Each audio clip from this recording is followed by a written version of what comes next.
अब बात करते हैं नीट टॉपर की। ओडिशा के रहने वाले शोएब आफ्ताब ने नीट की परीक्षा में पूरे देश में टॉप किया है। कोटा में रहकर शोएब ने तैयारी की और नया इतिहास रच दिया।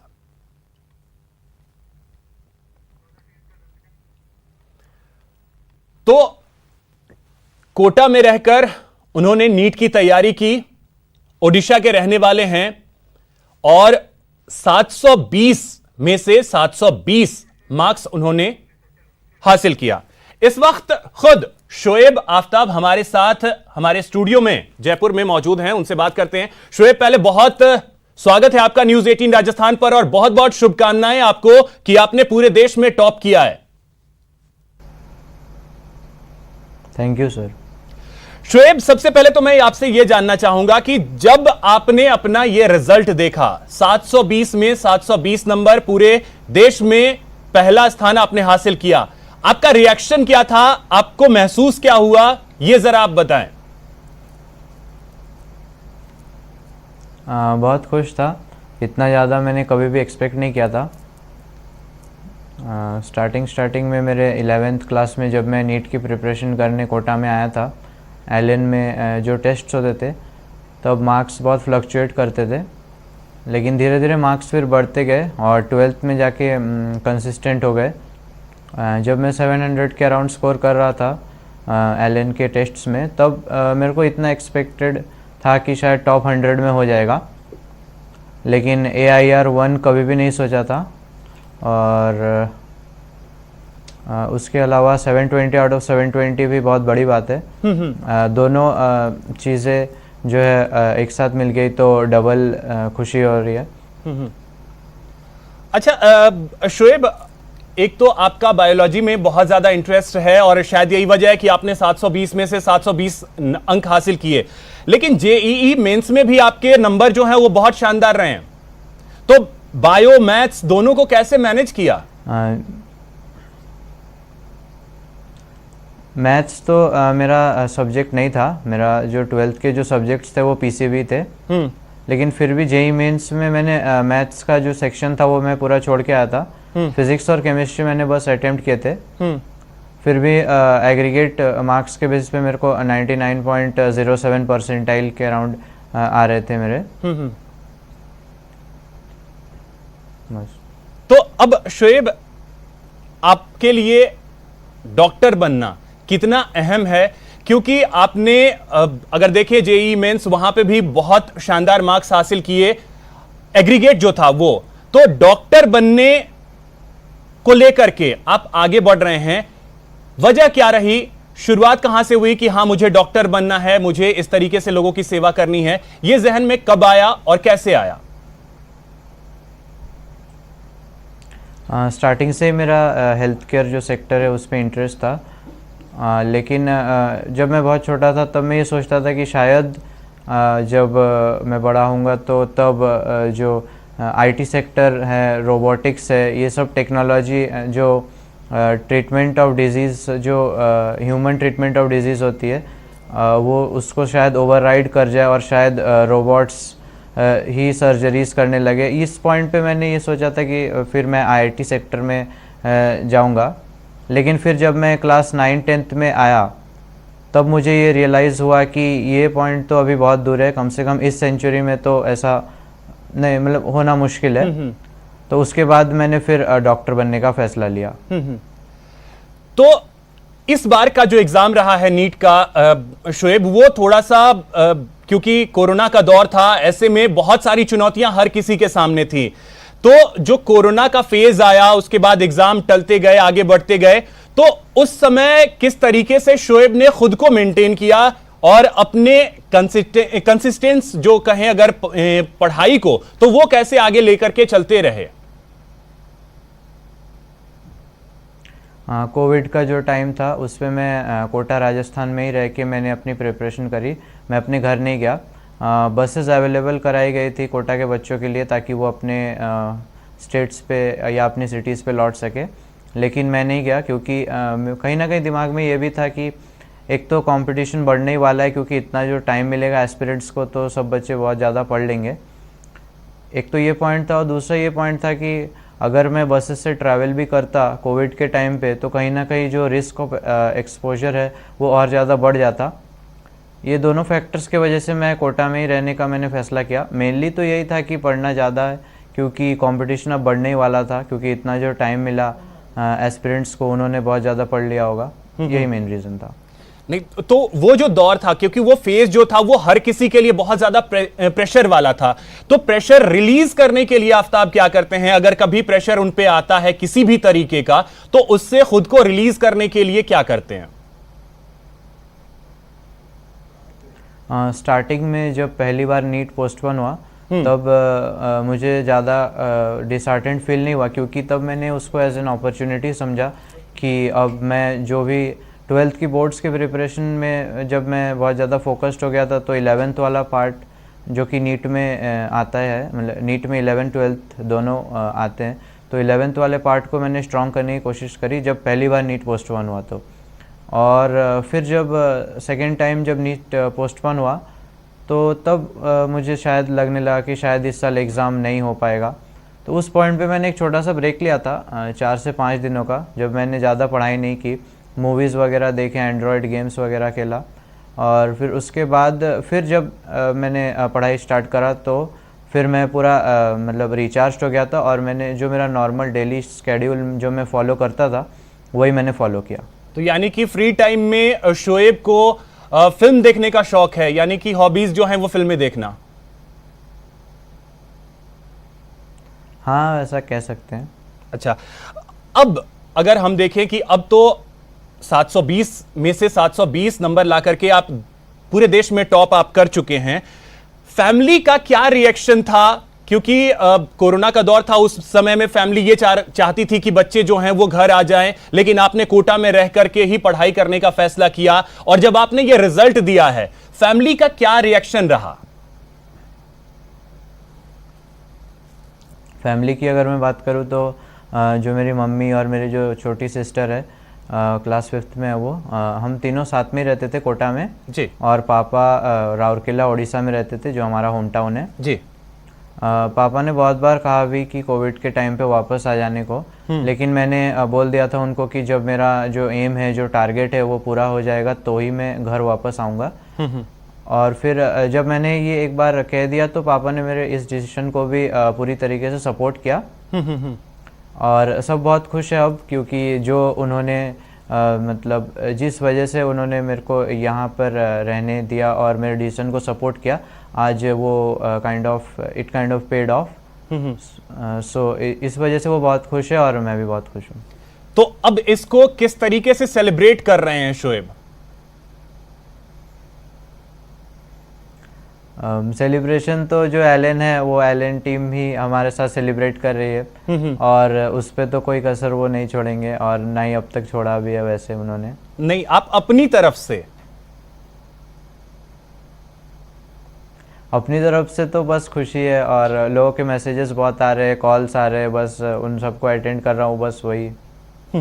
अब एक चीज शोएब अगर मैं आपसे समझूं, देखिए जो अभी का दौर रहा है हर किसी के लिए मुश्किल भरा रहा है, ऐसे में जो आपने बताया कि प्रेशर को रिलीज करने के लिए आपने क्या क्या चीजें की हैं, तो अब जो आगे कब अगले साल नीट के एग्जाम देंगे उनके लिए आप क्या मैसेज देना चाहेंगे?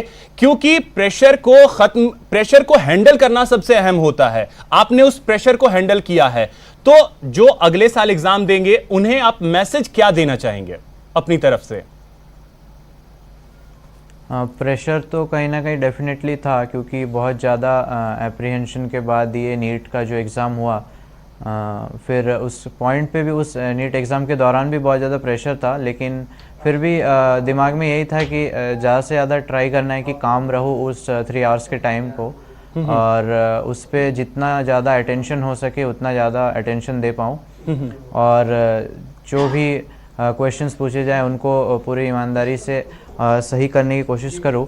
और फिर बस यही टारगेट था कि अपना बेस्ट देना है, जितना 720 तो नहीं सोचा था, पर जितना हाईएस्ट पॉसिबल स्कोर हो सके उतना स्कोर करूँ, ये सोचा था बस। बिल्कुल शोएब, और आप जो हमारे के जो फ्यूचर एस्पिरेंट्स है उनको मैं यही रेकमेंड करना चाहूँगा कि अगर आपके सामने कोई भी हर्डल्स आते हैं या कोई भी प्रॉब्लम्स आते हैं, जैसे इस साल कोविड का प्रॉब्लम आया, तो आपको या तो उसको अच्छे से फेस करना है या फिर आपको ऐसा कोई तरीका निकालना है जिससे आप उसको अपनी एडवांटेज की तरह यूज कर सको। जैसा कि बिल्कुल शोएब, सिर्फ ये कोविड ही नहीं, क्योंकि कोविड के अलावा भी बहुत सारी ऐसी चीजें रहती हैं जो जहन में चलते रहती हैं लोगों के, वो चीज भी मैं आपसे जानूंगा।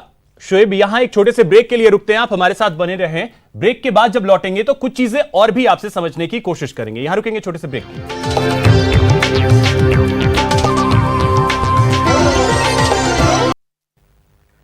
ब्रेक के बाद आपका स्वागत है। तो हमारे साथ बने हुए हैं नीट टॉपर, जो कि 720 अंकों में 720 अंक हासिल कर पूरे देश में पहले स्थान पर आए हैं। वो लगातार हमारे साथ बने हुए हैं। साथ ही उनके शिक्षक आशीष अरोड़ा, जो कि एकेडमिक हेड हैं एलन कोचिंग सेंटर के, वो हमारे साथ जुड़ गए हैं। आशीष जी, बहुत स्वागत है आपका न्यूज 18 राजस्थान पर।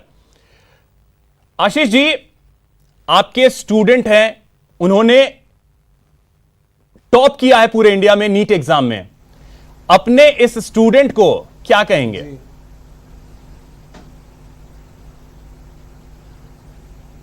मैं यही कहना चाहूँगा, सबसे बड़ी चीज़ जिस तरीके से शोएब ने कोटा में रह के लगातार अपने एम के ऊपर तैयारी की और फाइनली उसका मकसद ये था कि जब तक मैं अपने लक्ष्य को हासिल नहीं कर लेता, भले ही ये कोविड का माहौल हो या किसी भी तरह से हो, मैं कोटा से घर नहीं जाऊंगा।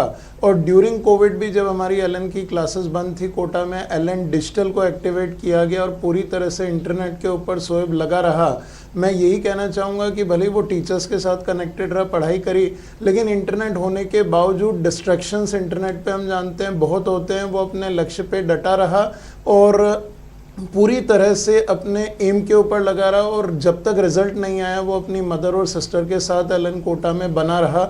मैं यही कहना चाहूँगा कि शोएब भी अपने लाइफ में जिस भी चीज़ के अंदर आगे बढ़े, अभी वो दिल्ली एम्स से अपनी स्टडी करने जा रहा है, जहाँ पे कि ऑलरेडी एम्स का हर दूसरा स्टूडेंट हमारे एलन का ही विद्यार्थी रहता है। शोएब को मैं यही कहना चाहूँगा कि वो पूरी तरह से इसी एटीट्यूड के साथ लाइफ में आगे बढ़े और देश का नाम पूरे वर्ल्ड में रोशन करे। और बाकी सभी स्टूडेंट को भी शोएब से यही प्रेरणा लेनी चाहिए कि जिस तरह से वो एलन कोटा में डटा रहा और आखिरी मोमेंट तक जुड़ा रहा, और कहीं पे भी किसी भी तरह के डिस्ट्रैक्शंस जो आते रहते हैं उनको साइड में हटा के फाइनली अपने एम पे लगा रहा हर स्टूडेंट को। बिल्कुल आशीष जी, ये जो आपने बात कही है कि इसी बात के हर चीज के गोल को देखते हुए अपनी गोल सेटिंग के साथ लगे रहना हर चीज के दो पहलू होते हैं, हर सिक्के का दो पहलू होता है, एक पॉजिटिव एक नेगेटिव। जिस तरीके से आपने कहा कि इंटरनेट है और उस पे हर तरीके की चीजें हैं, कुछ से लोग डिस्ट्रैक्ट हो जाते हैं और कुछ की तरफ अट्रैक्ट होते हैं।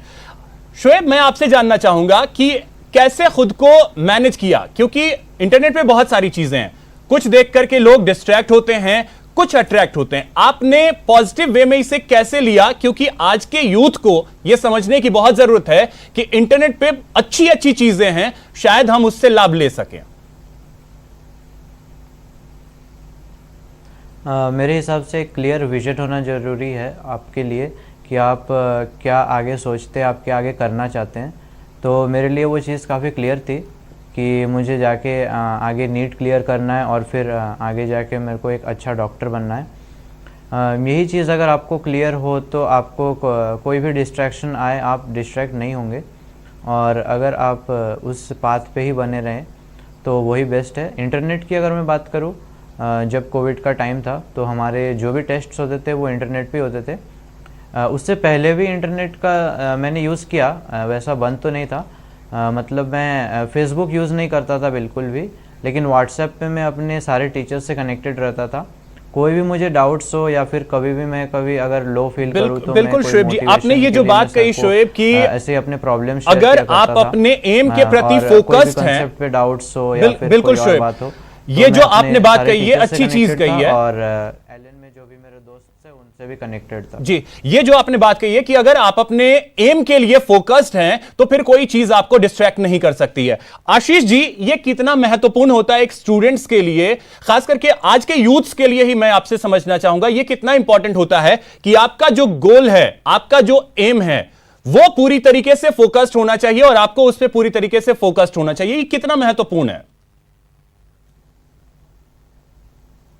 अगर हम गोल की बात करें तो मैं ये कहना चाहूँगा जो हमारी पूरी एलन की टीम लगभग 3000 से ज़्यादा टीचर्स को यही ट्रेनिंग दी जाती है और बच्चों को ये समझाने के लिए कि गोल से भी ज़्यादा महत्वपूर्ण होती है हमारी गोल सेटिंग। गोल को देखना, सपने देखना बहुत आसान होता है, लेकिन उन सपनों के लिए रास्ते बनाना और उन रास्तों पे चल के उन सपनों को हासिल करना इतना आसान नहीं होता है। सो गोल पे फोकस किया जा सकता है, लेकिन फोकस का रास्ता जिसको हम नाम देते हैं गोल सेटिंग सबसे ज़्यादा ज़रूरी है। और ये एक ऐसी टेंडर एज होती है जहाँ पे कि बच्चे बहुत जल्दी डिस्ट्रैक्ट भी हो जाते हैं और गोल से भटक भी जाते हैं। कई बार गोल्स बदलते भी रहते हैं। अगर कई बार पढ़ाई के बीच में लगता है कि टेस्ट में मार्क्स अच्छे नहीं आ रहे हैं तो अपने गोल भी बदलने की सोच लेते हैं कि लगता है उतना नहीं कर पाऊंगा तो शायद बदल देते हैं। तो हम स्टूडेंट्स को सब जगह एलन में एक ही चीज़ बताते हैं कि अगर आपने किसी रेस में दौड़ना शुरू किया है तो पूरी जान लगा के फिनिश लाइन को देख के दौड़ना है, किसी और को देख के डिस्करेज नहीं होना। और गोल सेटिंग इतनी स्ट्रांग होनी चाहिए। इसमें मैं एक ही फाइनल वन लाइनर मैसेज देना चाहूँगा सभी स्टूडेंट को कि अपने टीचर्स के साथ कनेक्टेड रहें, क्योंकि गोल सेटिंग बिना गाइडेंस के खुद कर पाना बहुत डिफिकल्ट होता है। जब भी मन भटकने लगे या आपके मन में ये आने लगे कि मैं इस गोल को बदल लूँ, ये थोड़ा डिफिकल्ट लग रहा है, तो इमीडिएटली अपने टीचर्स, माता पिता के साथ जुड़ें और अपनी गोल सेटिंग को चेंज करें। गोल चेंज करने की ज़रूरत नहीं होती है। गोल सेटिंग अपने आप में एक ऐसी चीज़ है जिसमें आपके गाइड, आपके मेंटर